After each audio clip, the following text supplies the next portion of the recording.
우리도 다 같이 사랑합니다 한번 합시다. 사랑합니다. 사랑합니다.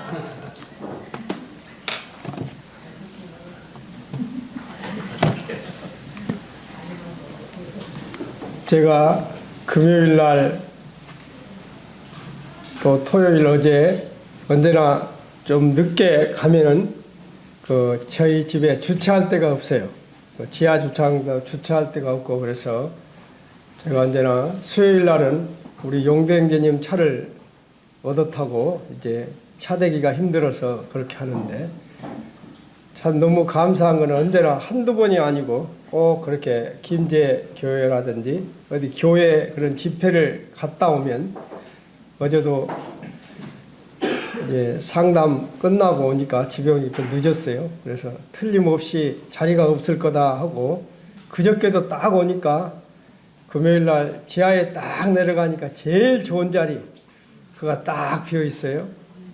그래서 대고 바로 올라갔는데, 또 어제도 늦게 왔는데 상담하고 또 가면 있을까 했는데 딱 가니까 또 지하에 가니까 더 좋은 자리가 비어 있더라고요. 그래서 너무나 참 감사가 됐었어요. 그래서 참 주님께서 사소하지만 이렇게 참 은혜를 베푸신 우리 아버지 하나님께 다시 감사가 됐습니다.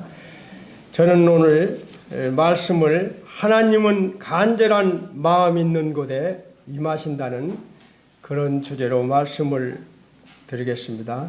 특히 미래는 현재의 결과다, 그런 주제로 말씀을 드리겠습니다. 이 앞전 그 말씀 기억나시죠? 우리 주님께서 승천하시기 전에 저희 예루살렘을 떠나지 말라고 제자들에게 이야기를 했었죠. 그리고 아버지께서 약속하신 것을 지키라고, 그 세 번째는 땅 끝까지 이르러 내 증인이 되라고 이렇게 우리 주님께서 승천하시기 전에 제자들에게 말씀하셨죠. 특히 그 사도행전 1장 14절에 보면 마음을 같이하여 오로지 기도에 힘쓰더라, 그런 기절이 나오죠. 참 예루살렘에서 일어났던 오순절 성령 강림 사건은 바로 우리가 너무나 잘 아는 사건이죠. 이 사건으로 교회가 시작되었습니다. 이 사건으로 선교가 시작되었습니다. 그리고 오늘 우리에게까지 복음이 전달돼서 우리가 지금 여기에 모여서 오늘 예배를 드렸습니다. 오순절 성령 강림 사건이 기도로 말미암아 시작됐다는 사실을 우리는 너무나 잘 알고 있습니다. 교회 지도자에 의해서가 절대 아닙니다. 120명의 성도들의 합심 기도에 의해서 시작되었다는 것이죠. 합심 기도의 힘이 얼마나 큰지를 우리는 알 수 있습니다. 모여서 함께 합심으로 기도할 때 우리 사람으로서는 상상도 할 수 없는 엄청난 일들을 우리는 목격할 수가 있죠. 기도는 하나님의 자녀가 가진 가장 무서운 무기라는 것입니다. 기도는 하늘에 계신 아버지 품에서 영원히 호흡하는 것이지요. 그래서 간절한 기도가 하나님의 마음을 움직이는 것이지요. 간절한 기도는 하늘의 보호자를 움직이고, 합심 기도는 하늘의 보호자를 움직인다는 사실입니다. 120명의 성도들은 오순절이 이르기까지 흩어지지 않고 계속 모여서 하나님께 기도를 했지요. 그들은 하나님께서 주시기로 약속하신 성령을 기다리며 열흘 동안 계속 모여서 합심으로 기도했다는 것입니다. 그렇게 했을 때 그러한 역사들을 보게 되는 것이지요. 바로 하나님은 자신을 온전히 바치는 자의 기도에 응답하신다는 사실입니다. 초대교회 성도들은 특별한 기도의 부탁이 없어도 기도를 했고, 베드로가 옥에 갇혔을 때 핫심에서 기도했을 때 어떠한 일들이 벌어졌습니까? 핫심에서 기도했을 때 베드로가 분명히 옥에 갇혔는데 옥문이 열려서 나왔을 때 믿지를 않았었죠. 핫심한 기도는 우리가 상상지도 못한 그런 역사들이 일어나는 것들을 보게 됩니다. 이번에 우리도 복음 집회할 때 제가 많이 힘들겠지요. 일부러 한 명만 추가돼도 일부러 제가 올렸습니다. 기도라고. 그래서 연속 72명의 명단이었지만 저는 72명이 다 나올 거라고는 믿지 않았습니다. 그래도 반타작은 하지 않겠는가. 35명은 안 넘겠나. 그 정도는 생각했는데 첫날 21분이 오셨고 두 번째 날은 8분이 오셨고 마지막 날은 7분이 오셨어요. 그래서 저는 지금도 매일 21분, 매일 그분들의 한 번씩 들었던 분들이 우리 성도님들이 연결돼서 또 교회로 연결돼서 그분들이 주님을 영접할 수 있도록 기도하고 있습니다. 우리 성도님들이 핫심에서 기도한다면 예루살렘 교회에서 일어났던 그러한 기도 역사들이 우리 교회에서도 일어날 거라고 저는 믿습니다. 먼저 말씀을 전하기 전에 잠언 8장 17절을 다 같이 읽겠습니다.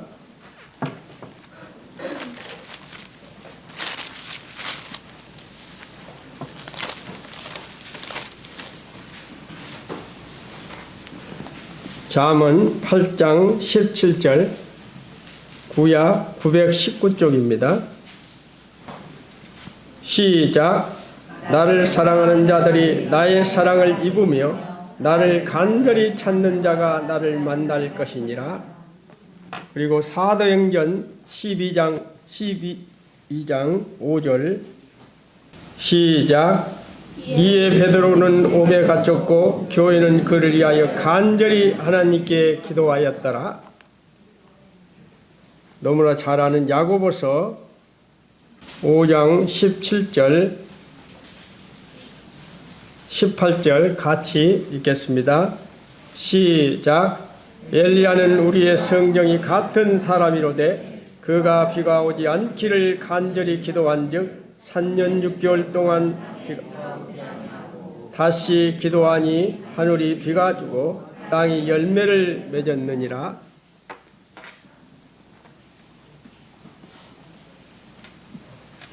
그리고 우리가 잘 아는 제가 에레미야 거기는 읽어드리겠습니다. 에레미야 29장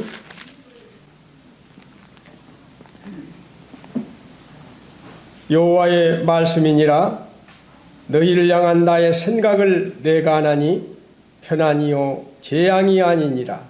너희에게 미래와 희망을 주는 것이니라. 너희가 내게 부르짖으며 와서 기도하면 내가 너희들의 기도를 들을 것이요 너희가 온 마음으로 나를 구하면 나를 찾을 것이요 나를 만나리라. 에레미야 32장 27절입니다. 나는 여호와여 모든 육체의 하나님이라 내게 할 수 없는 일이 있겠느냐. 33장 3절 너는 내게 부르짖으라 내가 내게 응답하겠고 너가 알지 못하는 크고 은밀한 일을 내게 보이리라. 요한복음 14장 14절 내 이름으로 무엇이든지 내게 구하면 내가 행하리라. 너희가 내 안에 거하고 내 말이 너희 안에 거하면 무엇이든지 원하는 대로 구하라. 그리하면 이루리라. 우리가 수요일마다 말씀을 전할 때 이 구절을 읽고 하지요. 에레미야라는 뜻은 두 가지를 가지고 있지요. 에레미야는 여호와께서 높이신다, 그런 뜻을 가지고 있고, 또 여호와께서 던지신 자는 두 해석이 가능하지요.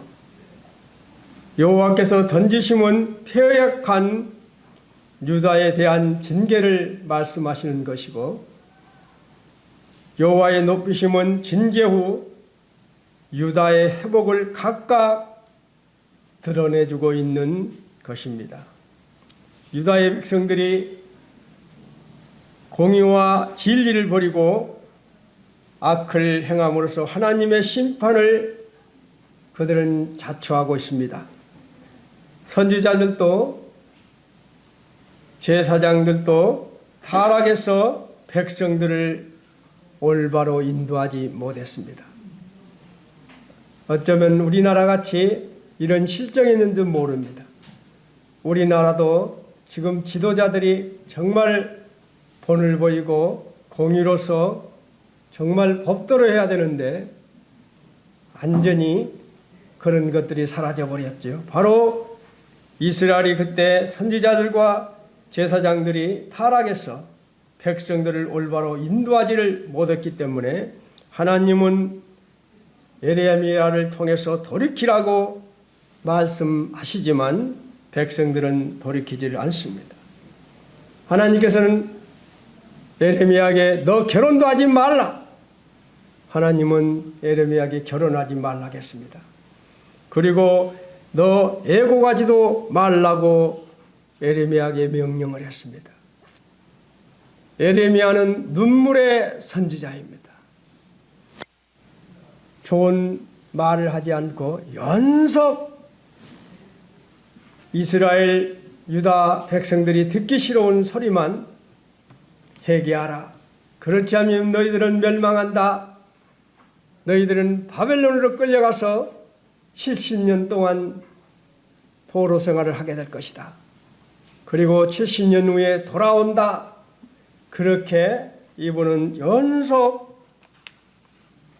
유다 백성들에게 그런 이야기들을 했습니다. 그래서 일부 백성들과 지도자들은 그를 죽이려고도 했습니다. 그러나 그는 하나님의 말씀을 받고 연속 말하죠. 결혼도 하지 말라. 너는 내고 가지도 말라. 그는 눈물로 기도하면서 이야기를 하지요.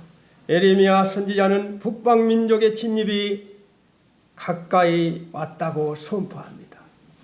그리고 유다 백성들에게 회개하라고 그리고 대비하라고 연속 경고를 합니다. 바벨론 진공이 대비하라고 예언하면서 바른 신앙생활을 하라고 연속 이야기를 하고 있죠. 바벨론 포로가 되어서 70년 만에 예루살렘으로 돌아올 것을 이야기하면서 그때 BC 586년에 바벨론에 의해서 유다가 멸망하게 됩니다. 예레미야 선지자가 심판을 예언하자 일부 백성들과 지도자들은 그를 죽이려고 합니다. 얼마나 그가 듣기 싫은 소리만 하면 일부 거짓 선지자는 좋은 소리를 하는데 예레미야는 눈물로 기도하면서 유다 백성들에게 듣기 싫은 소리만 연속했어요.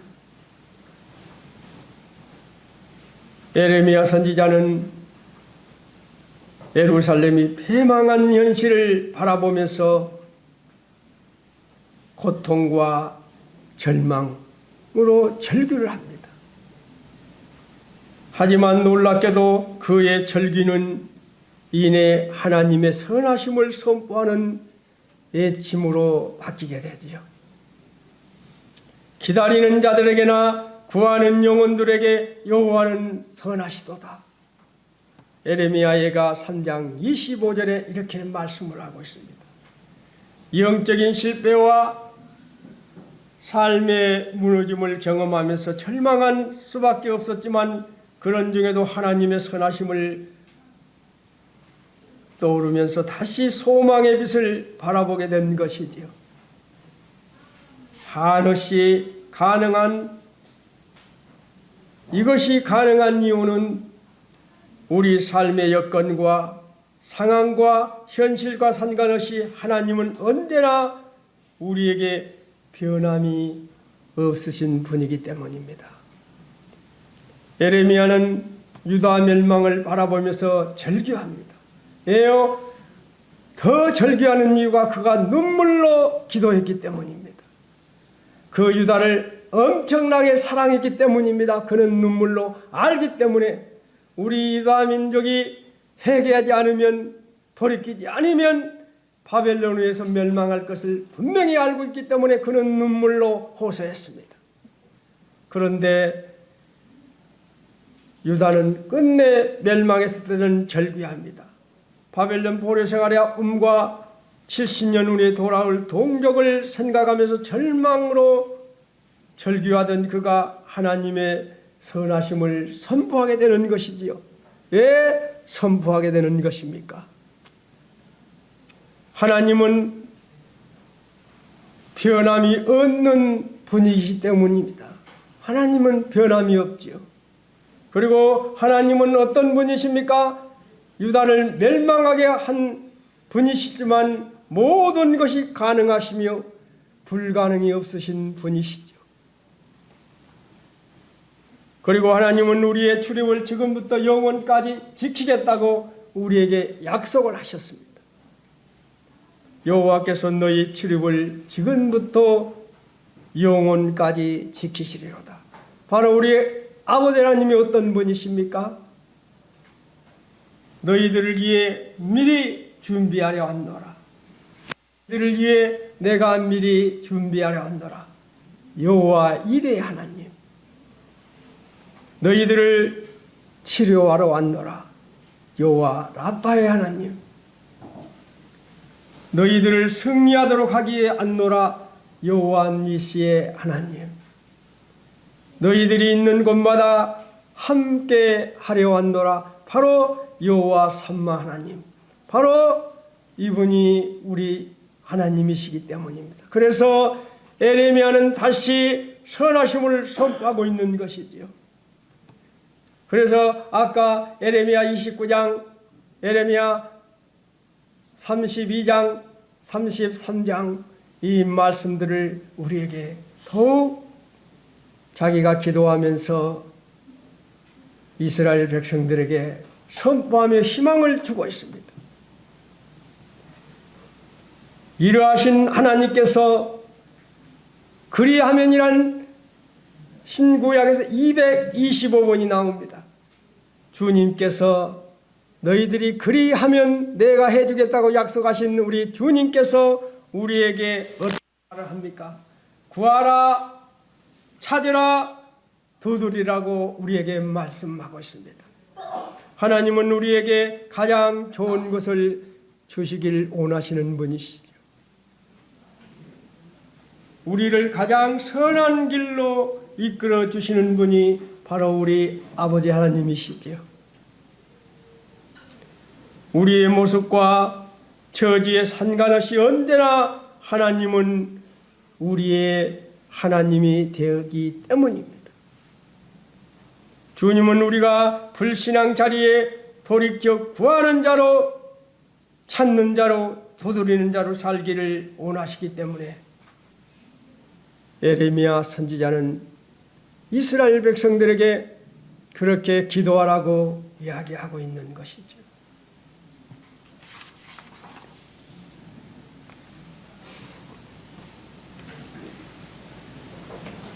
하나님은 우리의 기도를 들으시고 그 기도에 응답하시는 하나님이십니다. 그러므로 우리의 삶에서 능력의 비결은 바로 무엇입니까? 능력의 비결은 바로 기도인 것이지요. 하나님은 기도하는 자를 통해서 놀라운 역사를 허락하셨습니다. 바로 베드로가 옥에 갇혔을 때도 예루살렘 교회가 하나가 돼서 합심으로 기도했을 때 상상도 못한 옥문이 열려버렸습니다. 그리스도인에게 있어서 기도는 영적인 호흡과 같은 것이죠. 우리가 숨을 쉬지 못하면 어떻게 합니까? 한번 입 막아 보세요.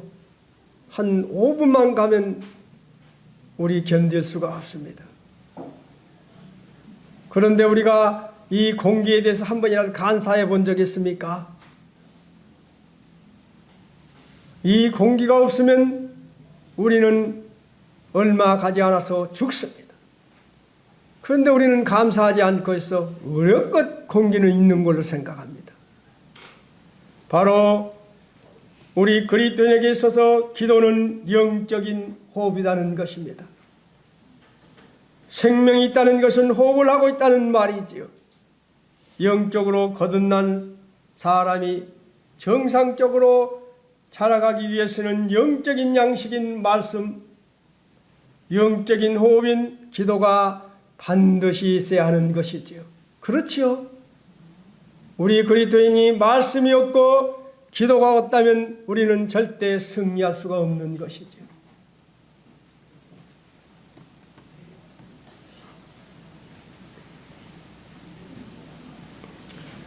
나무로 말하면 말씀은 뿌리에 해당하는 것이죠. 나무로 말하면 말씀은 뿌리에 해당되는 것이고 기도는 바로 저 잎에 해당하는 것입니다. 뿌리 없는 나무가 자랄 수가 절대 없습니다. 잎이 없는 나무가 자랄 수가 없듯이 하나님께서는 대하의 처녀를 두 가지를 우리에게 주셨지요. 그 하나는 하나님께서 우리에게 말씀하시는 이 바로 성경이요. 또 하나는 우리가 하나님께 말씀을 드리는 기도입니다. 기도는 영적인 호흡인 동시에 하나님과의 대화이며 하나님의 주권을 인정하고 의탁하는 행위인 것이죠. 우리가 기도해야 할 이유가 무엇입니까? 바로 하나님의 명령이기 때문이죠. 그리고 하나님의 사역이기 때문입니다. 우리는 기도하는 것과 말씀 전하는 것을 전무하리라. 바로 하나님의 능력이기 때문입니다. 우리의 속된 가치관을 버리고 참된 기도를 드리기 위해서는 간절한 마음이 필요한 것이죠. 간절함은 하나님께 자신의 생각과 감정을 온전히 바치는 경건한 사람에게 나타나는 것이죠. 그런 사람은 오히려 믿음만을 생각하고 하나님을 절절히 사모하는 것이죠. 누구처럼? 엘리야처럼, 그리고 에레미야처럼 말입니다. 기도의 핵심은 간절한 마음이라는 것입니다. 하나님은 간절한 마음이 있는 곳에 임하신다고 말씀을 드렸어요. 제가 이 간증을 드리고자 합니다. 2012년 교회를 위해 기도할 때 저는 40대 초반 일꾼을 보여주든가 50대 초반 일꾼을 보여주면 제가 움직이겠습니다. 그러나 보여주지 않는다면 저는 움직이지 않습니다 하고 주님께 기도했지요. 그런데 41에 우리 최세령제가 그때 당시에 오게 됐었고, 그래서 이제 이 예배당을 얻으려고 할 때 군산대학교를 저는 보고 다녔어요. 우리 용대 형제하고 연속 다녀봤는데 제가 70평 이하는 보지 않았습니다. 70평 이상만 보았어요. 그래서 홀이 맞는 것이 없어서 여기 수성동을 보고 있는데 우리 임재 형제님 그때 시청 다녔어요. 형님 점심이나 먹고 지금 보고 있느냐고 저에게 전화가 왔어요. 그래서 제가 여기 시청 근방에 와서 밥을 먹고 지나가면서 이 예배당 가르치면서 형님 여기 예배당 딱 예배당 하면 좋겠네 하고 지나갔습니다. 그리고 부동산에 가서 70평 이상 되는 홀을 보여주십시오 하니까 여기를 데려오더라고요. 처음에 220만 원을 달라고 그랬어요. 월세로. 그래서 그 자리에서 제가 60만 원을 깎았습니다. 그래서 160, 집에 가서 잠을 자는 잠이 오지 않아요. 제가 믿음이 없어서 그런지. 여기 리모델 정도 해야지 다 이렇게 무엇을 해야 되는데, 그리고 젊은 우리 일꾼에게도 돈을 어느 정도는 줘야 되지. 이것저것 생각하니 잠이 오지 않아서 저하고 아침에 빨리 왔습니다. 부동산에 와서. 나중에 오니까 우리 최영인 신자매님이 따라왔었죠. 들어가니까 나이 먹은 부동산 있었죠. 욕쟁이 할아버지. 그분이 저에게 하는 말이 아침부터 채소 씨앗을 한다고 그렇게 하더라고. 근데 그분도 말이 돼요. 왜냐하면 내가 220달러는 거 160으로 60만 원을 깠는데 또다시 와서 아침에 전세금을 많이 줄 테니까 좀 깎아달라고 하니까 말이 안 되지요. 그 상태에서 우리 강정배 사장님이 들어오셨어요. 그러면서 저에게 장로님 대단하십니다. 그래서 제가 솔직히 말했지요. 건물은 마음에 들고 돈은 없고, 그러니까 강정배 사장이 그렇게는 해줄 수 없고 3개월간 무상으로 사세요. 그리고 칸막이 공사 해주겠습니다. 그날 가기를 잘했지요. 가는 바람에 3개월이 됐고 칸막이 공사가 됐습니다. 그런데 제가 더 부탁을 했어요. 강 사장님 한 달만 더 합시다. 그러니까 4개월로 무상이 됐지요. 4개월간 무상이 됐는데 저는 그때부터 주님께 기도했습니다. 주님, 내 6개월만 무상으로 살면 형편이 풀릴 것 같은데 6개월만 좀 무상으로 살게 해달라고. 그러면서 강정배 사장에게 더 이상 나는 말을 못합니다. 빈대가 낯짝있지 어떻게 강 사장에게 내가 6개월간 해달라고 합니까? 나는 못하니 아버지 하나님께서 강정배 사장 입을 벌려서 6개월간 무상으로 해달라고 얼마나 제가 간절히 기도했는지 모릅니다. 저는 매일 교회로 그때 출퇴근했기 때문에 예배당에서 연속 부르짖었습니다. 6개월만은 무상으로 해달라고. 강정배 사장 입을 벌려서 6개월간 무상으로 살게 해달라고 저는 그 기도를 했지요.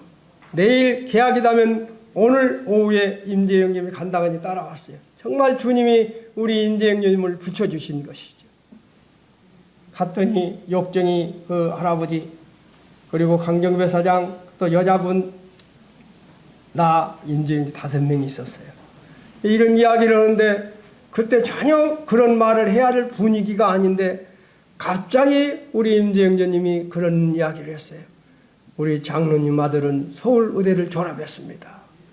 그러니까 갑자기 그냥 막 어떻게 해서 이런 갔냐고 막 그러면서 그런 이야기를 제가 그런 간증을 했었지요. 저는 고등학교 3학년 때 우리 두 아들 다 토요일이면 학생에 빠져본 적 없다. 그리고 일요일 예배 다 드렸다.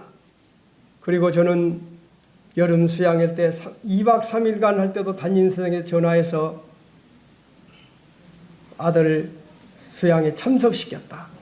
그때 우리 도웅이 담임 선생님이 놀래버리더라고요. 그때 내가 2박 3일간 그 우리 수양회 가니까 아들 데리고 가겠다 하니까 그렇게 하세요 하는데 목소리가 영 아니었었어요. 그래서 그런 간증을 하면서 제가 이런 간증 저런 간증 하다가 욱 했어요. 여기서 탁 나도 목이 메었습니다.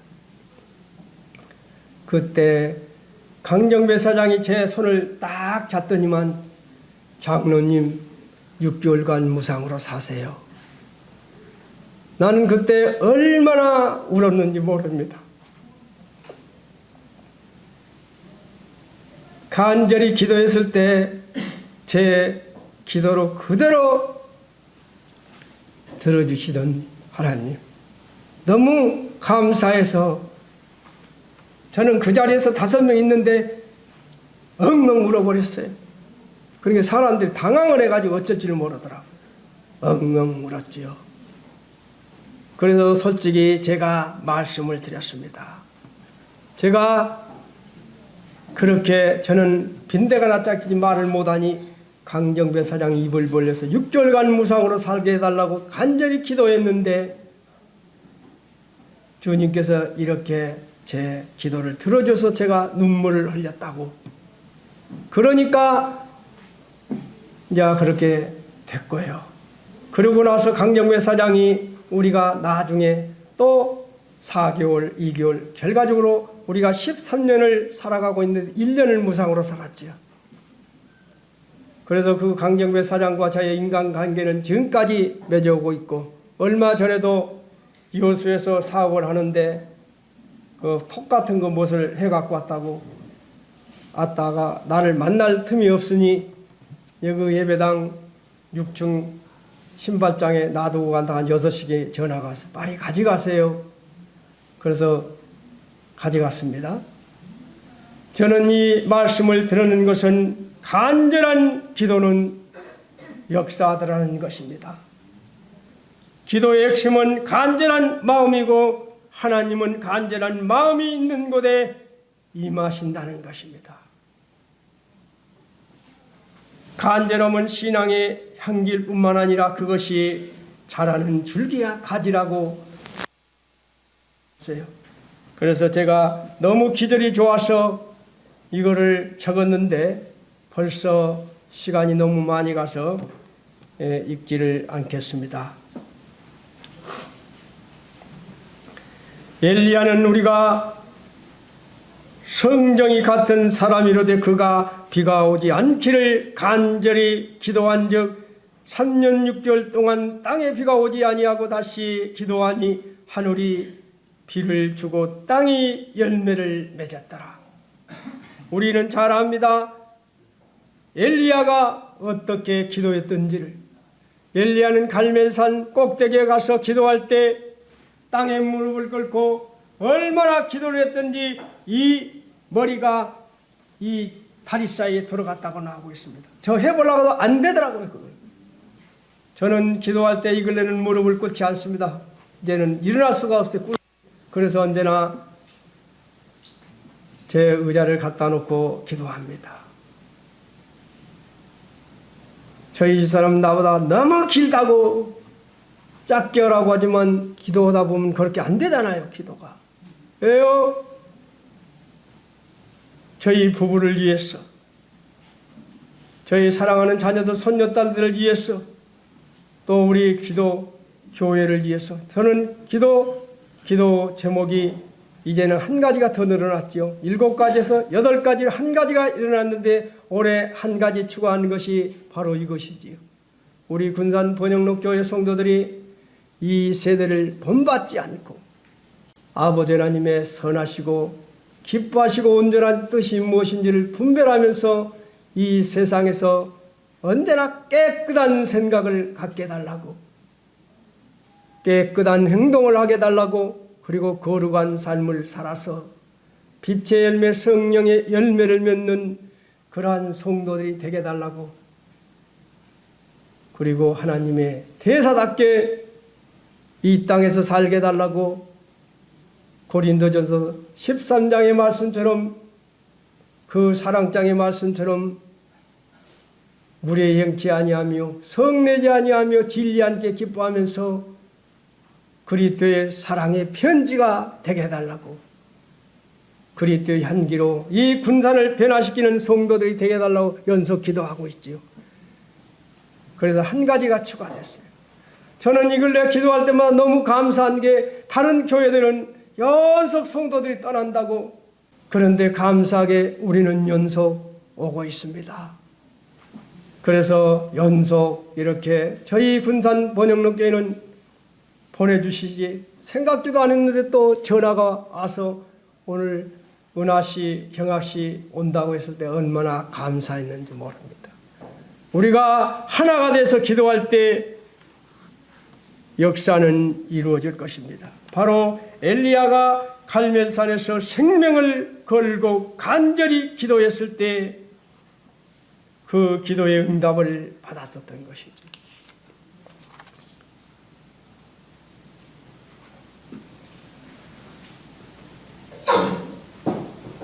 몇 마디 했는데 시간 다 가버렸어요. 저는 간절한 기도가 얼마나 중요한지 모릅니다. 그리고 주권을 인정하는 기도, 이 말씀은 드리고자 합니다. 주권을 인정하는 기도, 그리고 사소하게까지 모든 그분에게 우리는 기도를 할 때 그 기도를 응답해 주시더라는 겁니다. 저는 작은 아들이 그때 서울 신청 면접을 보러 갈 때 사건입니다. 아들이 얼마나 신경을 썼던지 설사가 줄줄 나와요. 면접 볼 사람이 설사가 나오면 되겠습니까? 큰 집에서 택시 타고 서울대학교까지 갔는데 아들이 설사가 나와요. 긴장을 하니까 아빠 물에서 제가 얼른 물을 사다가 딱 주니까 물을 딱 닫아버리더라고. 그러면서 저는 혼자 기독교실에 들어갔습니다. 가니까 어떤 아줌마가 한 명 있더라고. 저하고 두 명이 저는 기도하기 전에 그 사정을 다 비상을 걸었습니다. 저희 형님 집에 사정 이야기를 그대로 다 하고 우리 누나들에게 다 지금 설사병이 나갖고 있으니 시험을 잘 보려면 설사가 안 나와야 되잖아요. 설사 나와버리면 시험도 못 보고 나와야 되지 않습니까? 설사 나오지 않게 지혜를 달라고 그렇게 기도를 요청했습니다. 우리 어머니는 그때 살아계실 때 목욕 다 하시고 기도하기 시작했고 저를 아는 장로들에게 다 사정 이야기를 그대로 다 했습니다. 지금 설사가 나오니 설사가 안 나와야 된다. 시험을 잘 보게 달라고 다 기도 부탁하고 정말 주님께 간절히 매달렸습니다. 아들이 설사 나오면 안 됩니다. 설사가 나오지 않게 그리고 아들이 차분하게 시험 면접을 잘 보게 달라고 기도했어요. 그런데 감사하게도 아들이 목민신서를 3번을 읽어보고 왔습니다. 그런데 이만한 통에 5명이 면접관이 있는데 이만한 통에서 하나를 뽑는 거예요. 이 뽑으면 문제입니다. 딱 뽑았는데 무엇이 나왔습니까? 아들이 목민신서 3번을 읽어보고 왔는데 공무원이 청년 결백해야 할 이유를 설명하라. 얼마나 감사합니까? 그래서 아들이 3번을 읽어보고 왔으니까 줄줄줄 말하고 고사성어까지 써가면서 말을 했다고 그래요. 그래서 칠판에서 이제 수학 문제 3문제를 풀으라고 하는데 2문제 반 풀고 됐다고 하고 그 다음에 화학 문제 3문제 어려운 걸 딱 풀고 나니까 그때부터 이것저것 질문을 하더라는 거예요. 그래서 제 아들이 나오는데 면접관들끼리 하는 소리가 그럼 잘하네 그 소리를 아들이 듣고 나온 거예요. 제가 아들 볼 때마다 따라다녔는데 갔다 오면 막 인상 쓰고 나와요. 워낙 그 영어 같은 거 다 읽어보라고 뒤집어 놓고 다시 해석을 하니까 뭐 자기는 못 본 것 같으니까. 그런데 그날은 웃고 나오더라고요. 웃고 나왔는데 나중에 한 사실인데 담임 선생이 저하고 같이 가면서 200명을 뽑아놓고 100명을 합격을 시키죠. 그런데 아들이 200명 중에서 동의가 200명 중에서 신청 면접 1등 나신 거 아십니까? 하고 담임 선생이 이야기할 때 너무나 감사가 됐었어요. 200명 중에서 1등이 됐다고 저에게 담임 선생이 말해줬습니다. 저는 자랑하려고 하는 것이 아니라 우리가 그 가정 속에서 온전히 아버지 하나님께 주권을 인정하고 그분께 매달릴 때 아버지 하나님은 그냥 잊지 않는다는 사실입니다. 그렇죠? 우리가 간절히 기도할 때 내가 주권을 인정하고 그분께 모든 것을 말할 때 주님은 우리 아버지 하나님은 역사하시더라는 거예요. 그렇게 하니까 그 많은 문제에서 딱 뽑은 게 목민신서 3번 읽어보고 갔는데 공무원이 청년 개별 이유를 설명하라. 그것이 우연입니까? 그래서 저는 아들이 마스터 블러스 병원에서 매주 화요일마다 탕직하면서 복음을 전가하고 있어요. 그 병실의 보호자들, 환자들, 또 280명의 직원들 모든 사람들이 와서 듣도록 그러면서 아들을 통해서 역사하게 달라고 마스터 블러스 봉연의 구원받는 역사를 위해서 저는 기도하고 있습니다. 또 이루어줄 거라고 저는 믿습니다. 우리 군산 번영록교회 성도님들도 우리가 합심해서 정말 눈물로서 간절한 기도를 한다면 주님은 절대 예면하지 아니하실 것입니다.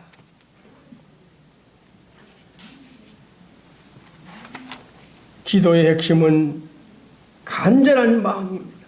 하나님은 간절한 마음이 있는 곳에 임하신다는 사실입니다. 간절한 마음은 기도의 원동력이라고 말씀드렸습니다. 제가 이것만 읽어드리고 이제 마칠게요. 제가 너무 저는 내용이 너무 좋았어요.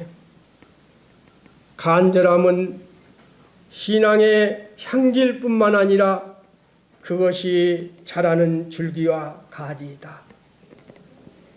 또한 간절함은 모든 신앙행위에 스며들며 맛을 내는 소금이다. 의무이행과 자기 부정과 자기 희생을 달콤하게 만드는 설탕이다. 신앙 행위의 어둡고 칙칙한 부분을 생동감 있게 살려내는 밝은 색채이다. 간절함은 경박감을 몰아내고 허영뿐인 예배를 쫓아내 우리의 몸과 마음과 영혼의 하늘의 은혜가 충만하게 임하며 진중한 예배가 드려지게 돕는다. 간절함의 천사가 떠나버리는 순간 기도의 천사도 날개를 잃고 볼품없는 모습으로 추락하고 만다. 고로 간절한 마음은 기도의 원동력이다. 맞지요? 우리 간절한 마음으로 그렇게 기도하면 역사는 일어날 것입니다. 우리가 절박한 상태에 있을 때 하나님의 은총은 더 크게 역사하는 것입니다.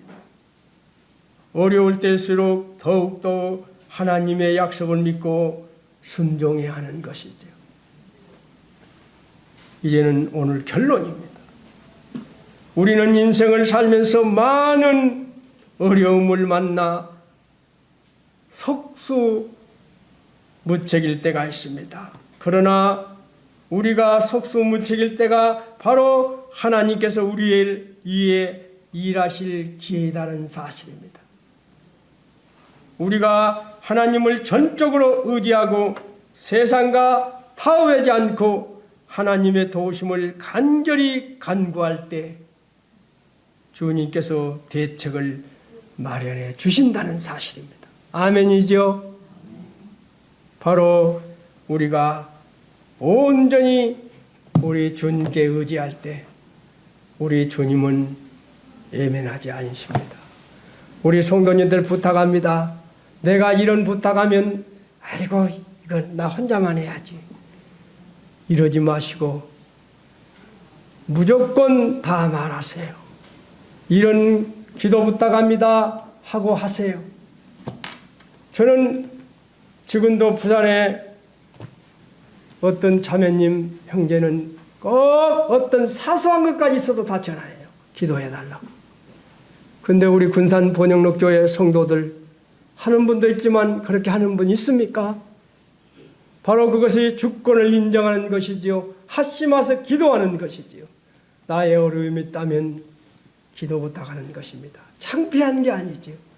우리는 금방 이야기했습니다. 사랑합니다. 우리는 서로 사랑을 해야 할 사이지요.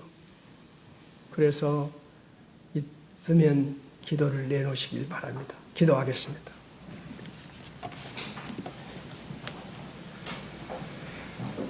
아버지 하나님 감사드립니다. 저희 군산 번영록교회 성도들이 주권을 인정하면서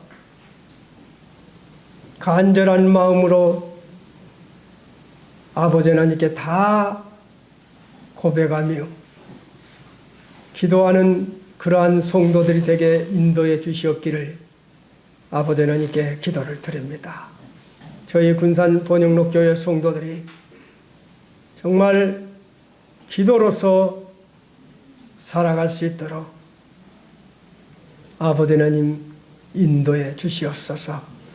저희 군산 번영록교회 성도들에게도 이 주간에도 아버지 하나님 말씀 안에 승리할 수 있도록 축복해 주시옵소서. 주 예수 그리스도의 은혜와 아버지 하나님의 사랑과 성령의 교통하심이 넘치게 해 주시옵기를 아버지 하나님께 기도합니다. 존귀하신 예수님 이름으로 감사하며 기도를 드리옵나이다.